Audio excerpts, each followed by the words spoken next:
Assalamualaikum warahmatullahi wabarakatuh. Selamat datang kembali di podcast Diari Dosen, sebuah podcast yang akan membahas segala hal tentang dunia pendidikan, khususnya dunia kampus.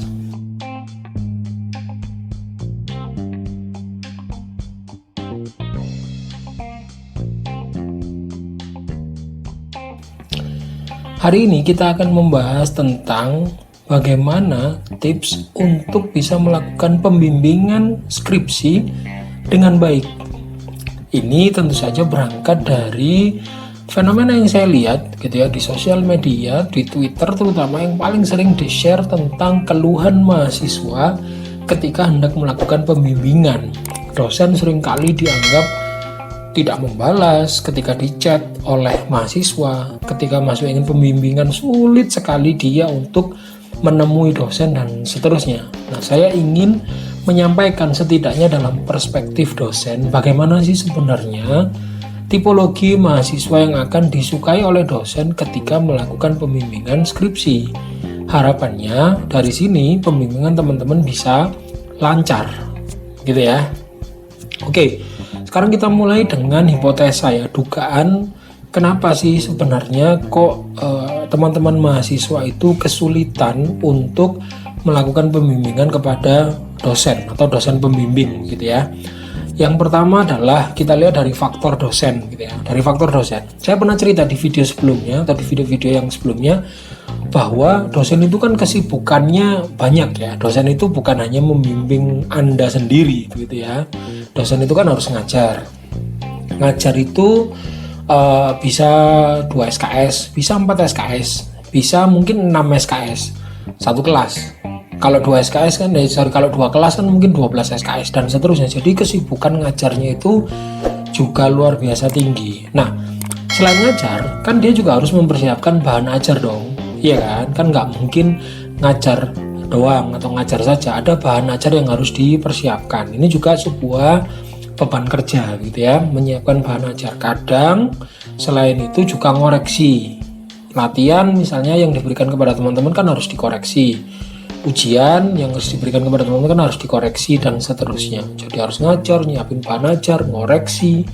Kadang juga ada pekerjaan yang sifatnya mengupgrade diri dosen tersebut, misalnya mengikuti seminar, mengikuti workshop gitu ya, pelatihan-pelatihan yang diadakan oleh Kopertis, Kopertais, apalagi misalnya Kementerian Pendidikan dan seterusnya. Intinya ada kesibukan itu. Lalu ada penelitian, dia juga harus melakukan penelitian, membuat setidaknya jurnal atau buku dalam tiap semesternya. Ini juga adalah beban kerja dosen. Lalu juga ada pengabdian ke masyarakat ya, dosen juga harus ada program pengabdian pada masyarakat tiap semesternya. Ini bukan lantas saya membela dosen ya, enggak, ini jelaskan saja secara objektif beban kerja dosen itu seperti apa sih. Nah, itu kira-kira seperti itu. Dan yang lainnya mungkin barangkali adalah pembimbingan ke mahasiswa yang tidak hanya Anda gitu. Mungkin dia megang dalam satu semester bisa 5-10 mahasiswa barangkali. Ini dari sisi kesibukan. Boleh jadi faktor dosen yang pertama adalah kesibukan kerja. Atau yang kedua boleh jadi adalah faktor non-teknis. Non-teknis itu maksudnya apa? Mungkin mahasiswa ketika meminta pembimbingan kepada dosen salah timing. Bisa saja dong, iya kan? Salah timing gitu sehingga ya dosen jadi mungkin merasa tidak nyaman dan seterusnya. Mungkin jam 10, jam 11, jam 12 malam menghubungi dosen ya mungkin kan keliru ya, nggak pas timingnya gitu ya. Atau mungkin ketika timing lagi istirahat atau mungkin acara keluarga dan seterusnya. Yang kedua salah teknik gitu ya, maksudnya salah teknik komunikasi, cara komunikasi yang barangkali tidak sopan. Menurut saya itu kan universal ya, siapapun orang kalau ada perlu itu harus sopan. Nggak hanya mahasiswa ke dosen, dosen ke dosen juga sama, dosen ke mahasiswa mungkin juga akan sama, dosen ke kaprodinya juga akan sama. Siapapun ya, orang yang kalau ada perlu pastikan teknik komunikasinya harus tepat. Ketika ini salah, misalnya terlalu kasar, terlalu to the point, tidak jelas siapa identitasnya, boleh jadi nomor Anda belum disimpan sehingga tidak diketahui, macam-macam. Nah, teknik komunikasi yang salah itu bisa juga membuat dosen malas untuk merespon. Itu seperti itu. Atau yang ketiga attitude mahasiswa yang barangkali perilaku-perilaku ketika mungkin pembimbingan atau mungkin ketika bertanya atau mungkin ketika sudah ketemu tapi kok ternyata tidak sesuai yang diharapkan oleh dosen, ya boleh jadi itu juga membuat kesal gitu ya. Dosen kan juga manusia ya, bisa jadi kan kesal. Misalnya ketika pembimbingan kok mahasiswa tidak paham apa yang mau dia lakukan, mungkin kosongan gitu ya, wah ya mesti akan attitude itu tidak disukai oleh dosen ya. Jadi yang pertama mungkin kesibukan kerja, yang kedua mungkin faktor-faktor non teknis tadi itu, atau yang ketiga mungkin dosennya yang memang males. Nah kalau ini kan saya sudah bilang ya di video sebelumnya bahwa oknum dosen yang seperti ini boleh jadi ada, tapi kan saya tidak akan bahas yang begini ya. Kalau ini ya wis susah lah, ini kan begitu ya, ini susah, walaupun saya yakin ini oknum. Sekali lagi ini oknum, saya yakin jauh lebih banyak lagi dosen yang punya idealisme untuk membimbing mahasiswa. Itu adalah 3 sebab dari faktor dosennya barangkali yang membuat pembimbingan itu terhambat. Yang kedua bisa jadi faktor mahasiswanya ya, tadi itu mahasiswa ketika proses pembimbingan mungkin dia tidak proaktif. Ini kan juga repot ya. Kalau mahasiswanya nggak proaktif kan bagaimana dosen akan tahu perkembangannya. Atau yang kedua sudah aktif tapi salah timing, salah teknik, mungkin juga attitude dan seterusnya. Atau yang ketiga ya memang oknum mahasiswanya yang memang males. Apakah saya pernah menjumpai ini? Pernah, beberapa kali bahkan saya yang chatting duluan ke mahasiswa yang bersangkutan tidak di-read bro, tidak di-read, padahal beberapa bulan di-read saja, centang 2 saja enggak. Yang lebih sakit lagi kan sudah centang 2 tapi enggak direspon. Nah ini kan lebih sakit ya dosen. Bahkan saya itu begitu, saya tanyakan bagaimana perkembangan skripsi. Kalau langsung dibalas, dijelaskan progres kan seneng ya. Tapi kalau di read saja tidak, ya mungkin akan menimbulkan persoalan. Atau di read tapi tidak dibalas, ini juga jadi persoalan. Jadi faktornya bisa 2, dari dosen bisa kesibukan, bisa faktor non teknis, bisa rasa malas, dan ini oknum tidak bisa kita bahas. Dari mahasiswa juga begitu, bisa jadi tidak proaktif, atau proaktif tapi salah timing, salah teknis, atau attitude. Atau yang ketiga adalah memang mahasiswa yang malas, dan ini juga saya yakin oknum. Itu kira-kira seperti itu. Nah sekarang pertanyaannya bagaimana tipsnya? Oke, tipsnya bagaimana sih pembimbingan itu? Menurut saya, pengalaman saya nih sebagai mahasiswa maupun sebagai dosen, saya itu sebagai dosen akan merasa sangat senang sekali ketika mahasiswa saya, satu, dia paham topik yang akan dia teliti. Oke ya. Jadi ketika teman-teman pembimbingan itu kan jangan sampai kosongan gitu. Datang pembimbingan, iya Pak yang saya bahas meneliti apa ya enaknya. Lah ini ya repot gitu. Maksudnya kan dosen nggak tahu kamu itu minatnya di mana, kamu apa istilahnya, sesuatu yang kamu tertarik untuk meneliti itu apa dan seterusnya kan ya nggak tahu. Jadi kamu jangan kosongan, harus benar-benar paham. Pak saya pengen meneliti tentang topik ini, tentang manajemen SDM, tentang pemasaran misalnya, tentang psikologi misalnya gitu, psikologi seorang misalnya itu seorang dokter ketika wabah COVID misalnya, macam-macam lah. Intinya topik itu harus teman-teman kuasai. Lalu yang kedua adalah medpen. Teman-teman kan diajari di semester sebelumnya, entah di semester 6, entah di semester 5, mata kuliah metode penelitian. Oke ya, namanya macam-macam lah, bisa sempro, semipro, seminar proposal, bisa medpen, macam-macam. Intinya teman-teman harus paham dan menguasai medpen gitu.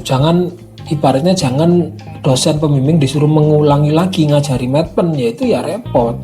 Jadi harapannya teman-teman tuh sudah berangkat dengan penguasaan medpen, baik dari kuliah maupun proses teman-teman belajar mandiri begitu ya, untuk mengeksplorasi lagi tentang metode penelitian. Jadi satu, harus berangkat dari topik yang mahasiswa itu sudah jelas, oke saya mau bahas ini. Dua, berangkat dari medpen yang sudah dikuasai. Kalaupun misalnya belum, mungkin ada yang bingung kan, bisa ditanyakan, tapi bukan lantas kosongan dong. Kalau kosongan, dosen pembimbing harus mulai ngasih kuliah lagi dari awal, ya susah kan begitu. Lalu yang ketiga, ketika teman-teman pembimbingan itu kalian akan sangat disukai oleh dosen ketika ada progres. Jadi usahakan kalian datang ke dosen dengan progres. Pak, bab 1 saya ini, kemarin saya menemukan fenomenanya seperti ini, saya menemukan literaturnya seperti ini, saya menemukan teorinya begini Pak, ini progres saya bab 1 saya.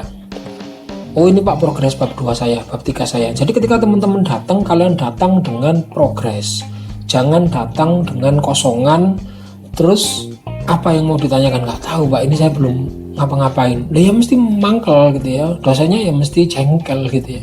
Jadi harus ada progres, jelas itu dimanapun gitu. Karena nanti di dunia kerja kan juga begitu kan, kamu datang ke bosmu, kalau tanpa progres ya jangan berani-berani lah gitu, kira-kira seperti itu. Lalu yang keempat, pilih timing yang tepat. Jelas ya timingnya, mungkin ketika jam kerja ya, atau mungkin ketika terutama di jam kerja ya, atau mungkin kalau misalnya teman-teman harus darurat ya, paling tidak di kata-kata awalnya itu berikan kata maaf dan seterusnya. Tapi yang pasti timing lah, menurut saya timing ini juga penting, khususnya di jam kerja kalau bisa seperti itu. Dan yang kelima atau yang terakhir adalah gunakan teknik komunikasi yang tepat. Teknik komunikasi kan sebenarnya begini ya, sekali lagi dosenmu ini kan membimbing banyak mahasiswa, mungkin dia tidak hafal dengan kalian, maka kalau menurut saya ya, yang tepat adalah ketika teknik komunikasinya satu diawali dengan salam, apapun ya, assalamualaikum, selamat pagi, selamat siang, selamat sore dan seterusnya, awali dengan salam. Yang kedua, perkenalkan identitasmu, kamu namanya siapa, kamu mahasiswa dari prodi apa, karena boleh jadi yang dibimbing itu lintas prodi ya, yang dibimbing oleh dosen lintas prodi, lintas macam-macam, mungkin lintas fakultas, dia ngajar di beberapa fakultas, bisa saja seperti itu kan. Perkenalkan namamu, kamu dari fakultas apa, program studi apa, lalu jelaskan bahwa kamu adalah mahasiswa bimbing dari dosen tersebut, gitu, identitas intinya ya. Salam, perkenalkan identitas, jelaskan maksud. Yang ketiga, maksudmu apa? Pak, saya ingin melakukan pembimbingan untuk bab 1 saya atau proposal saya. Baru yang keempat, menanyakan ketersediaan waktunya. Pak, kira-kira jadi setelah itu ya, setelah salam, memperkenalkan diri, terus menunjukkan maksud, janjian, jangan lupa diakhiri dengan ucapan terima kasih. Terima kasih Pak sebelumnya, mohon maaf saya mengganggu, lalu salam lagi. Ini menurut saya adalah komunikasi yang universal. Bukan lantas dosen itu gila hormat, enggak gitu. Kamu ke siapapun lah, nanti siapapun, kamu mungkin menjadi panitia mengunjungi artis, ya harusnya begitu dong gitu, ada salam yang jelas, maksud, identitas dan seterusnya. Ke dosen pun demikian, dosen ke orang lain juga kalau ada keperluan pasti juga demikian. Kalau itu tidak dilakukan, ya komunikasinya akan tidak sampai, karena ada persoalan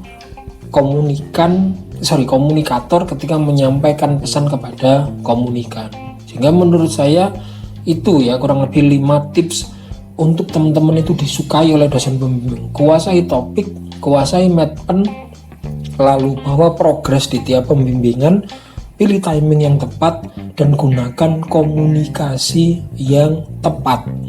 Mungkin itu, mohon maaf kalau videonya terlampau singkat, tapi ini menurut saya adalah yang sering saya lakukan selama ini ketika saya menjadi mahasiswa S1 maupun S2, dan yang ini saya tekankan ke mahasiswa saya supaya proses pembimbingan berjalan dengan lancar. Sekali lagi terima kasih, semoga video singkat ini bermanfaat. Podcast Diary Dosen sign out. Wassalamualaikum warahmatullahi wabarakatuh.